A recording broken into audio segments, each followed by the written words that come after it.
का नाम है मैज़गॉन डॉक शिप बिल्डर्स लिमिटेड। आप सभी को पता हो दोस्तों, मैज़गॉन जो है वो डिफेंस सेक्टर की कंपनी है। और जब हम बात करते हैं इंडिया के डिफेंस के बारे में तो मेनली हमारा माइंड में 3 नाम आता है। एक आता है इंडियन आर्मी, दूसरा आता है इंडियन एयरफोर्स और तीसरा आता है इंडियन नेवी। अब मैज़गॉन का कंप्लीट कॉन्ट्रीब्यूशन इंडियन नेवी को ही जाता है।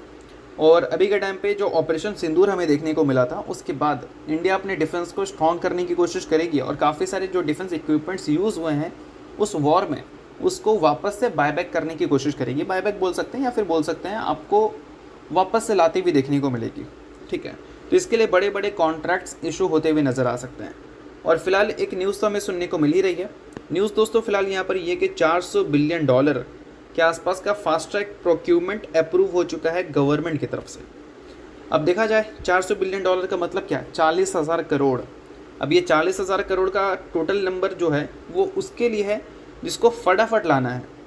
मतलब जो बोल सकते हैं इक्विपमेंट्स यूज़ हुए हैं वॉर में उसको फटाफट वापस से लाकर पहले जैसे ही सभी इक्विपमेंट्स को रख देना है।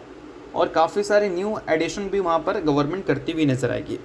अब देखा जाए दोस्तों एग्जैक्ट डिटेल्स क्या क्या चीज़ें हमें सुनने को मिल रही हैं, तो फिलहाल आपको देखने को मिलता है $400 बिलियन के आसपास का जो नंबर मैंने बताया आपको, वो बोल सकते हैं इमरजेंसी प्रोक्यूरमेंट है। ठीक है, यानी कि ईपी कॉन्ट्रैक्ट के अंदर आपको देखने को मिलेगी।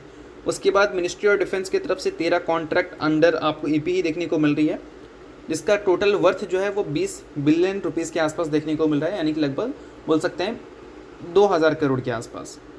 और उसके अलावा दोस्तों आपको देखने को मिलता है 1050 बिलियन रुपीज़, यानी कि 1,05,000 करोड़ के आसपास, जिसकी न्यूज़ ऑलरेडी आपने सुन ही रखा था। तो ओवरऑल देखा जाए तो गवर्नमेंट काफ़ी एग्रेसिवली आपको इन्वेस्ट करती हुई नज़र आ रही है डिफेंस सेक्टर में। तो इससे हम कहीं ना कहीं ये उम्मीद कर सकते हैं कि हमारी जो डिफेंस कंपनी है, चाहे हम बात करें बीडीएल के बारे में, चाहे हम बात करें भारत इलेक्ट्रॉनिक्स के बारे में, एचएल की बात करें, या फिर मैज़गॉन की बात करें, या फिर कोचिन शिपयार्ड की बात करें, इन सभी कंपनीज़ को आने वाले टाइम में बड़े बड़े कॉन्ट्रैक्ट्स इश्यूज़ होते हुए नज़र आ सकते हैं। और दोस्तों अगर बात करें इंडिया के डिफेंस स्पेंडिंग के बारे में, तो बिल्कुल भी हैरानी वाली बात नहीं होगी कि अगर 2027 के फाइनेंशियल ईयर का जो बजट हमें देखने को मिलेगा उसमें अगर हम जर्मनी को क्रॉस करते हैं तो बिल्कुल भी हैरान मत होना, क्योंकि अभी जर्मनी से हम बहुत ज़्यादा पीछे नहीं हैं, थोड़ा सा पीछे हैं। और अभी के टाइम पे जो हमारा जीडीपी है उसका 2.3% हम इन्वेस्ट करते हैं डिफेंस सेक्टर में।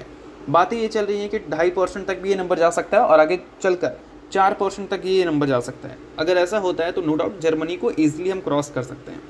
और मेक इन इंडिया या फिर बोल सकते हैं आत्मनिर्भर भारत को जो प्रमोट किया जा रहा है उसको देखते हुए अगर हम देखें तो इंडिया में डिफेंस स्पेंडिंग आपको आने वाले कल में $100 बिलियन को भी क्रॉस करती हुई नज़र आ सकती है। तो इन सारी चीज़ों पे ध्यान रखना है। इट मीन्स बोल सकते हैं डिफेंस कंपनीज़ के लिए आने वाले कल में बड़े ऑर्डर्स आने की काफ़ी ज़्यादा चांसेस हैं। बट दोस्तों इन सारी चीज़ों के बाद अगर हम बात करें मैज़गॉन के वैल्यूशंस के बारे में, तो पास्ट में जो कंपनी ने अर्निंग्स अपने रिपोर्ट किया था उस अर्निंग्स के हिसाब से अगर हम देखें तो कंपनी का जो करंट वैल्यूशन है वो क्वाइट एक्सपेंसिव ऐसा हम बोल सकते हैं। बट फिर भी अगर ये सस्टेन कर रहा है तो इसका मतलब ये है कि जो वॉर जैसी न्यूज़ आपको सुनने को मिली, जो ऑर्डर से रिलेटेड न्यूज़ आपको सुनने को मिली, डिफेंस अप्रूवल से रिलेटेड जो चीज़ें सुनने को मिली, वो कहीं ना कहीं मैज़गॉन के वैल्यूशन में सभी चीज़ें प्राइस्ड इन हो रखी हैं। अब इसका मतलब ये है कि यहाँ से अगर मैज़गॉन को अपने वैल्यूशंस को और ऊपर ले जाना है तो बेसिकली 2 रीज़न से ये ऊपर ले जा सकती है। सबसे पहला फास्ट एग्जीक्यूशन की वजह से, और दूसरा कंपनी अपने वीक अर्निंग्स को अगर रिपोर्ट करते तो उस केस में कंपनी के वैल्यूशंस ऊपर जा सकते हैं।